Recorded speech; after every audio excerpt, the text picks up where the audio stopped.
Hello everyone, this is Hakaym and welcome back to some more World of Warships, and today we are taking a look at the New Orleans down in her new spot at Tier 7, and New Orleans I actually think is sitting quite comfortably down at Tier 7. I think she still does a really good job, even though she obviously has lost a few benefits, but I still think she's still a very capable ship.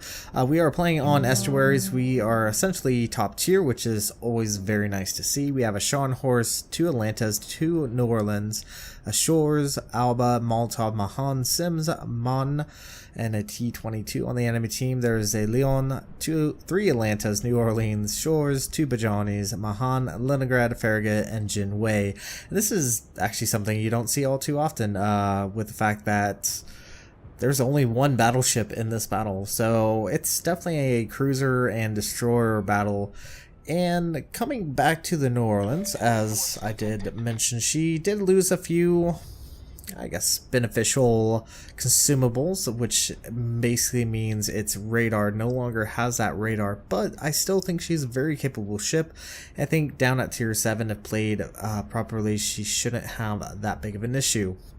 Now we are playing on standard battle, which is always not my most favorite battle experience, but it is what it is. So New Orleans plays very similar to how she did in Tier 8. She's going to be supporting her DDs. She obviously can't support them with radar, but she can at least support them with her firepower. And we do see an enemy Jinwei that has decided just to rush out, which is an interesting idea. The reload speed is very similar to how it was at Tier 8, around 12 seconds. We do get a nice big hit on that Jinwei. Now for us, we do have a destroyer that is doing his very best, but he does make some questionable decisions here on. But unfortunately for us, this Jinwei is going to escape, and we don't have a way to actually radar him. So huge major loss there. Now, as always, the style of gameplay is going to be a little bit more stagnant for any USN cruiser. It's always going to be camping behind an island and holding down a position, because that's really what the New Orleans does. But she does have very nice shells.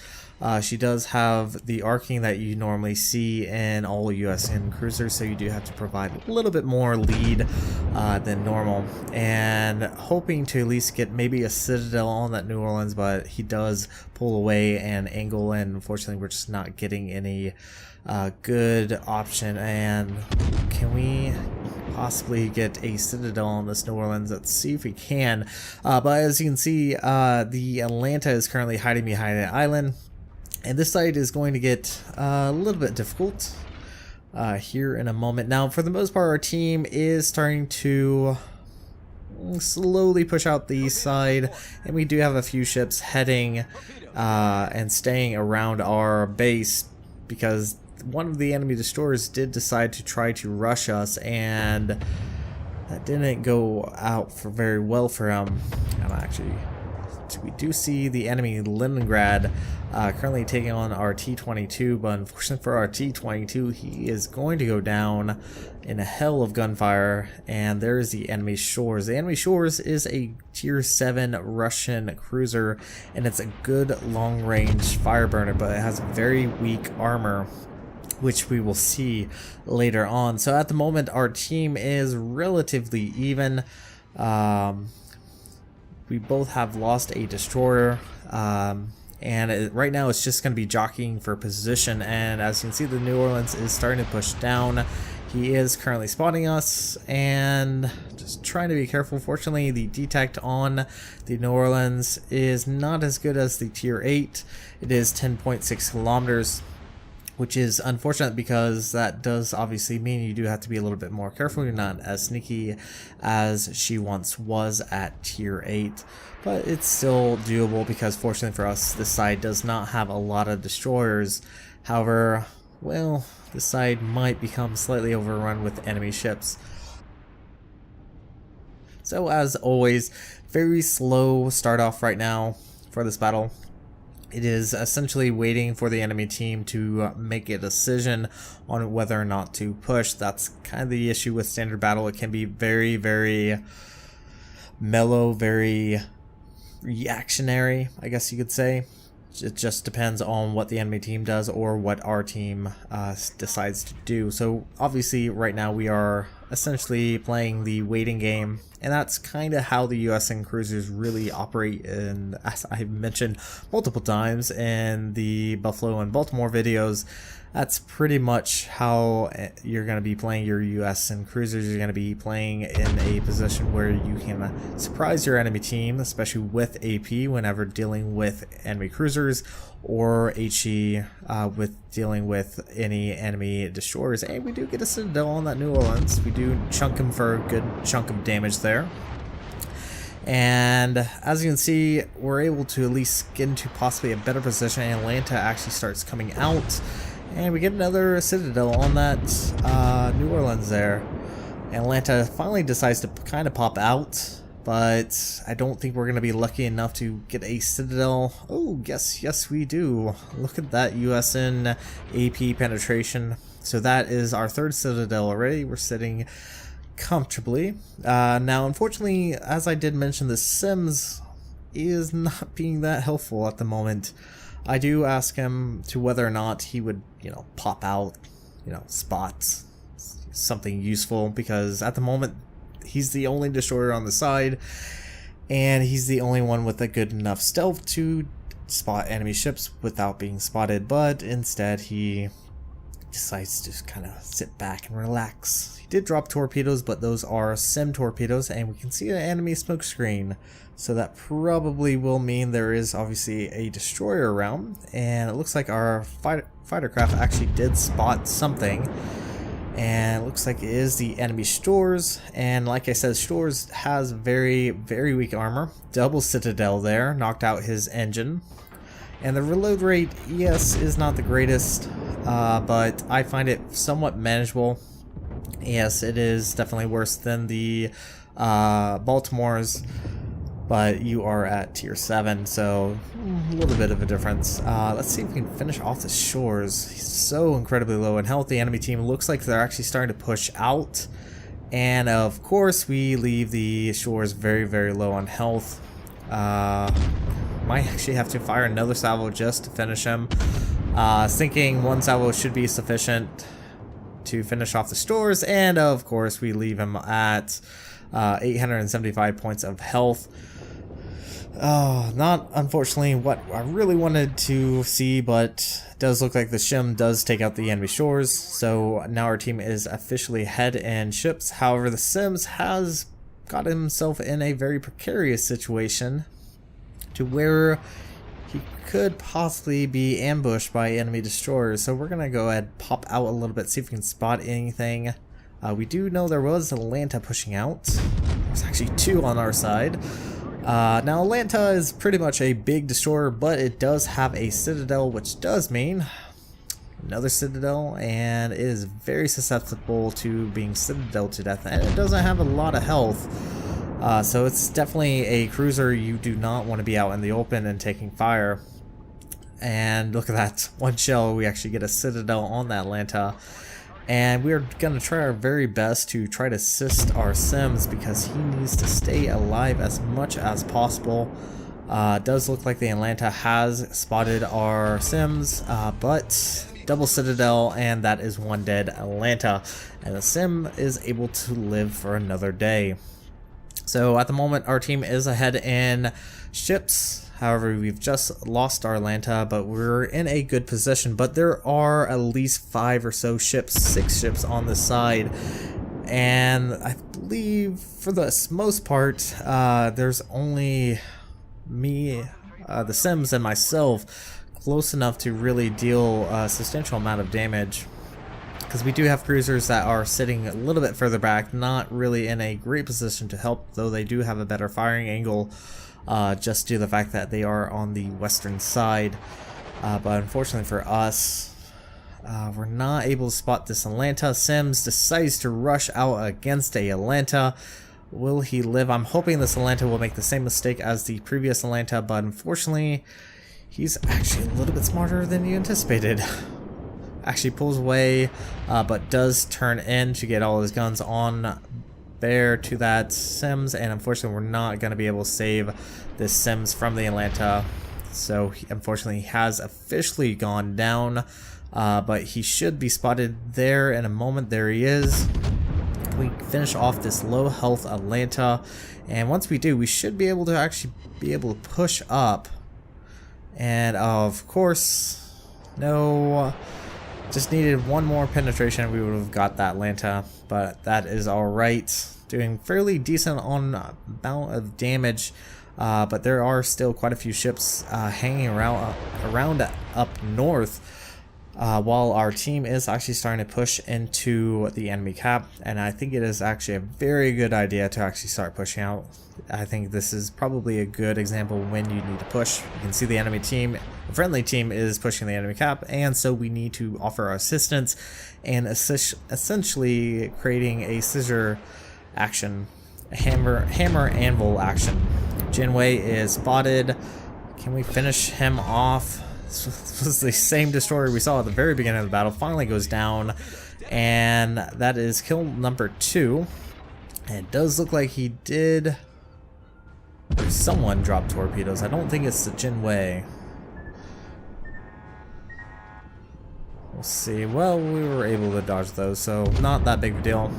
New Orleans continuing to show us a lot of broadside, continuing using that AP. The HE is very usable, though the fire chance is not as high as some other nations, but is still decent enough to actually cause those fires. Now you can see there I actually turned in. A good example of the New Orleans is her bow. Her bow can actually ricochet and prevent any major damage from enemy cruisers. So always use your bow whenever possible. You can at least ricochet, for the most part, enemy cruiser fire. Now we do see a smoke screen actually starting to form up in between those islands. More than likely, obviously, there is going to be a destroyer. And once again, don't have a really good way of being able to detect any destroyers or torpedoes, so we're just gonna have to be mindful of our positioning and try to angle as much as possible. Do get a Citadel, do earn Confederate, and we do manage to dodge those torpedoes with little ease, with little difficulty. It's probably a better way of saying it. But watch how quickly this Shores goes down. Double Citadel, another kill, and high caliber. That is kill number 3. Can we finish off this New Orleans, who is incredibly low on health? We'll see if we can. Fired AP, granted, might not kill him, but we do get a overpen and do manage to take out the enemy New Orleans. That's kill number 4. And can we get this Leningrad? Nope. Just looks like we fell a little bit underneath them. HE is now loading. Can we get Kraken? That is what I'm really trying to go for right now. Shots out on this Leningrad. Leningrad disappears, and we don't get him, unfortunately. That is a incapacitation, but we don't get the kill. All that's left on the enemy team is this Leon, and AP against this broadside Leon is going to be the best. Can we get Kraken with him? I believe so. So our team did earn a victory, brought home 382,031 silver, 3,847 XP. We earned Confederate high caliber and Kraken Unleashed. We did 108,169 points of damage, 85 shell hits, 5 kills, 1 fire, 13 citadels, which is always fantastic. And like I said, the AP on the New Orleans is really, really good. We were top of the team with a base XP of 2,220. As far as damage wise, we did 20,000 against the enemy New Orleans, around 18,000 against the Atlanta, around 17,000 against the Bajoni, 5,000 against the Jinwei. Kind of stole the kill on the Leon at 4,000, and we did around 23,000 against the enemy Shores. High explosive, we didn't actually use that much, only 5,185 points of damage, while our AP did the majority of our damage with 102,948. The HE is a viable option. She does have a good fire chance on her. So you can definitely use your HE when dealing with battleships. But your AAP is just as viable. It's still very, very strong. Anyway, we're going to go ahead and jump into the port. I will see you guys there. Alright everyone, welcome back to the port, and like I did say, the New Orleans, I think, is in a good position at Tier 7. Yes, granted, she is going to be facing Tier 9, but it's a lot better than facing Tier 10. So, starting off, survivability, she has 35,000 points of health versus the original 35,400. So, not a huge change in difference as far as health is concerned.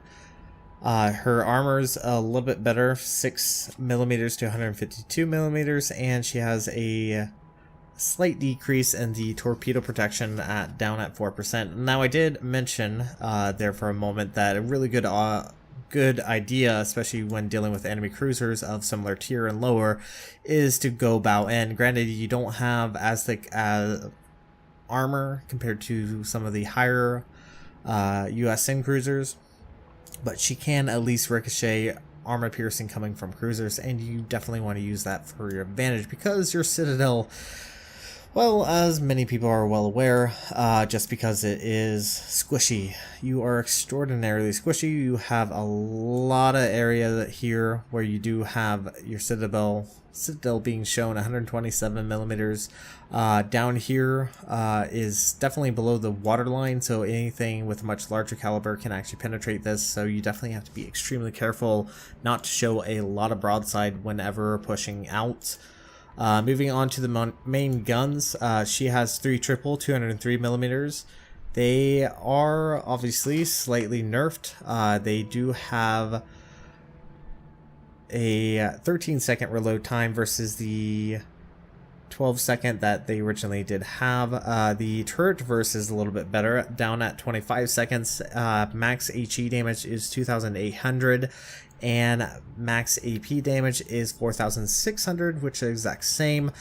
Fortunately, the range has actually stayed at 16.2 kilometers, which is very, very nice. Her velocity and her shells are very close to each other, so you can reliably hit targets without really having to lead for hitting targets. So you can reliably switch between HE and AP. Secondary guns, exact same, 8 single to 127mm. They have 11% fire chance with a HE damage of 1,800 and a firing range of 4.7 kilometers. The AA defense is a little bit lowered versus the Tier 8. Obviously, she has been reduced down to a Tier 7. As far as the gun types, they're actually very, very similar. They just don't deal as much damage as they once did. But you do have defensive AA, so that is incredibly useful when dealing with enemy aircrafts. Moving on to the maneuverability, she has 32.5 knots, which is exact same as what she was at Tier 6. She has 660 meters with a 5.5 second rudder shift time.